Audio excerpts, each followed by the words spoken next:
All right. I'd like to thank you for leaving crazy person out of the description.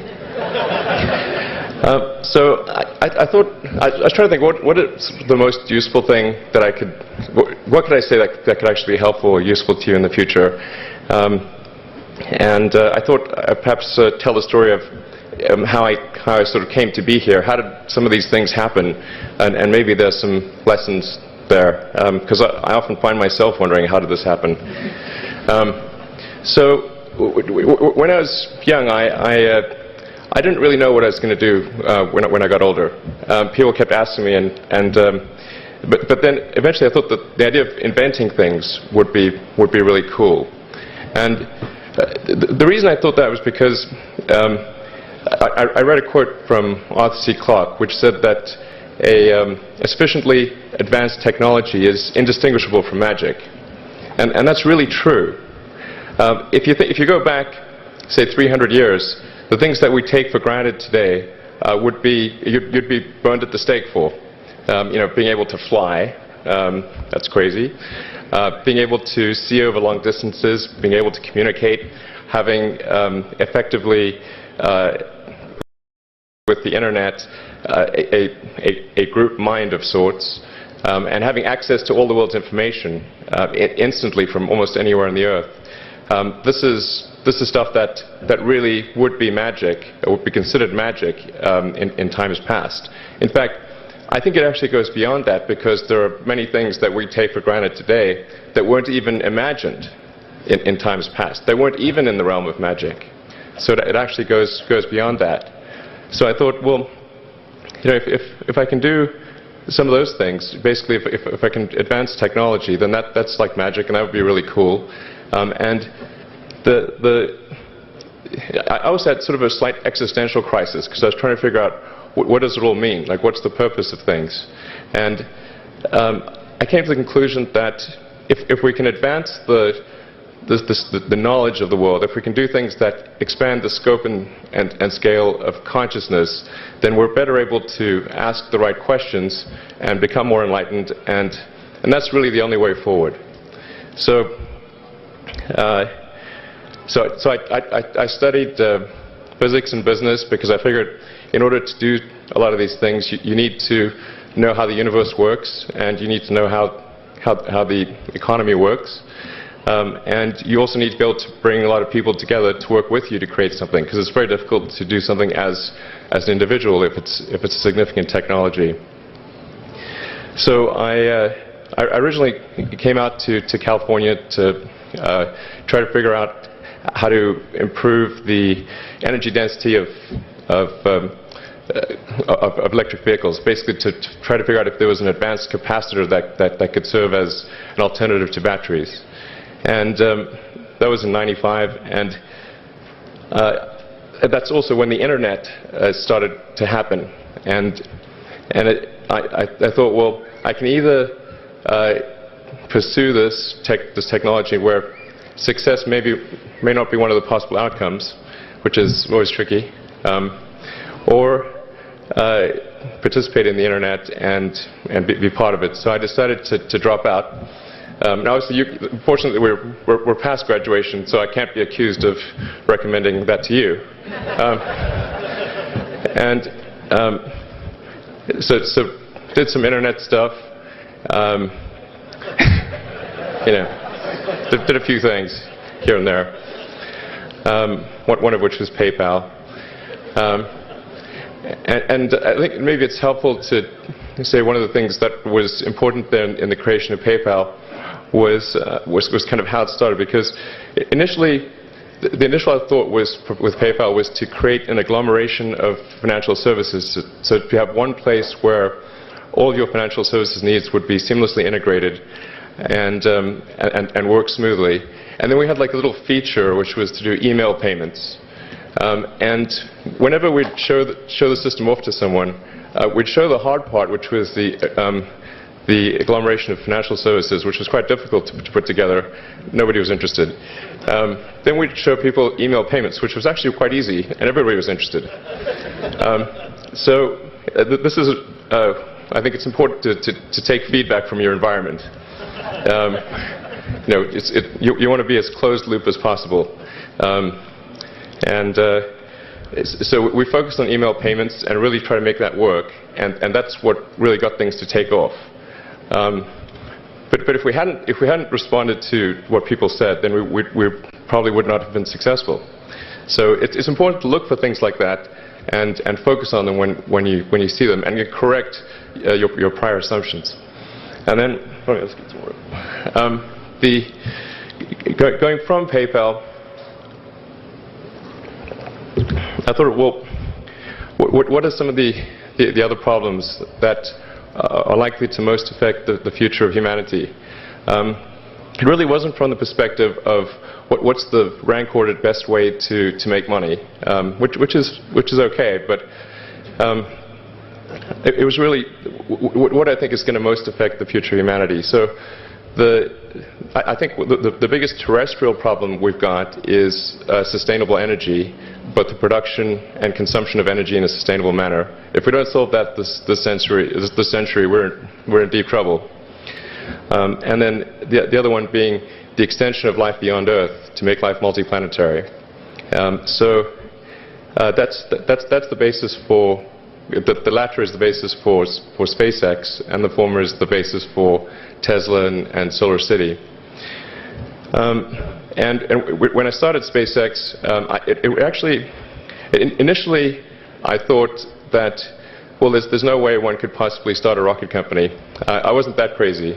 But then I thought, well, what is a way to increase NASA's budget? That was actually my initial goal.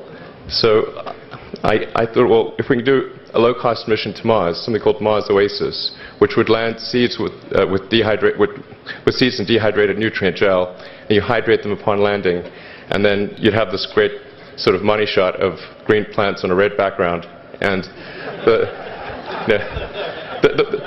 public tends to respond to precedents and superlatives, and this would be the first life on Mars, the furthest that life's ever traveled, as far as we know. And I thought, well, that would get people really excited, and therefore increase NASA's budget. So obviously, the financial outcome from such a mission would probably be zero. So anything better than that was on the upside. So I actually went to Russia 3 times to look at buying a refurbished ICBM. Because that was the best deal. And I can tell you it was very weird going there in late 2001, 2002, going to the Russian rocket forces and saying, I'd like to buy 2 of your biggest rockets, but you can keep the nuke. That's a lot more. And that was 10 years ago, I guess, so they thought I was crazy, but I did have money, so that was okay. And after making several trips to Russia, I came to the conclusion that actually my initial impression was wrong about because my initial thought was, well, that there's not enough will to explore and expand beyond Earth and have a Mars base and that kind of thing. But I came to the conclusion that was wrong. In fact, there's plenty of will, particularly in the United States, because the United States is a nation of explorers, of people who came here from other parts of the world. I think the United States is really a distillation of the spirit of human exploration. So, but if people think it's impossible, then, or it's going to completely break the federal budget, then they're not going to do it. So after my 3rd trip, I said, okay, well, what we really need to do here is try to solve the space transport problem, and started SpaceX. This was against the advice of pretty much everyone I talked to. One friend made me sit down and watch a bunch of videos of rockets blowing up. Let me tell you, he wasn't far wrong. It was tough going there in the beginning because I'd never built anything physical. I mean, I'd built like little model rockets as a kid and that kind of thing, but I'd never had a company that built anything physical. So I had to kind of figure out how to do all these things and bring together the right team of people. And and so we did all that and then failed 3 times. It was tough going. Because the thing about a rocket is that the passing grade is 100%. You don't get to actually test the rocket in the real environment that it's going to be in. So I think the best analogy for rocket engineering is like if you want to create a really complicated bit of software, you can't run the software as an integrated whole, and you can't run it on the computer it's intended to run on. But the first time you put it all together and run it on that computer, it must run with no bugs. That's basically the essence of it. So we missed the mark there. The first launch, I was picking up bits of rocket near the launch site. It was a bit sad. But we learned with each successive flight, and we're able to, eventually with the 4th flight in 2008, reach orbit. And that was also with the last bit of money that we had. So thank goodness that happened. I think the saying is 4th time's the charm. So we got the Falcon 1 to orbit, and then began to scale that up to the Falcon 9, which is about an order of magnitude more thrust. It's around 1 million pounds of thrust, and we managed to get that to orbit, and then developed a Dragon spacecraft, which recently was able to dock and return to Earth from the space station.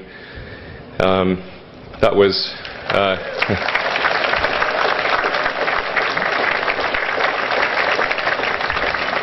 thanks. That was a white-knuckled event. Yeah, it's a huge relief. Still can't quite believe it actually happened. But there's a lot more that must happen beyond this in order for humanity to become a spacefaring civilization, ultimately a multi-planet species. And that's something I think it's vitally important, and I hope that some of you will participate in that, either at SpaceX or at other companies, because it's just really one of the most important things for the preservation and extension of consciousness. I mean, it's worth noting, as I'm sure people are aware, the Earth has been around for 4 billion years, and civilization, at least in terms of having writing, has been around for 10,000 years, and that's being generous. So it's really somewhat of a tenuous existence that civilization and consciousness, as we know it, has been on Earth, and I think. I'm actually fairly optimistic about the future of Earth, so I don't want to sort of people to have the wrong impression that I think we're all about to die.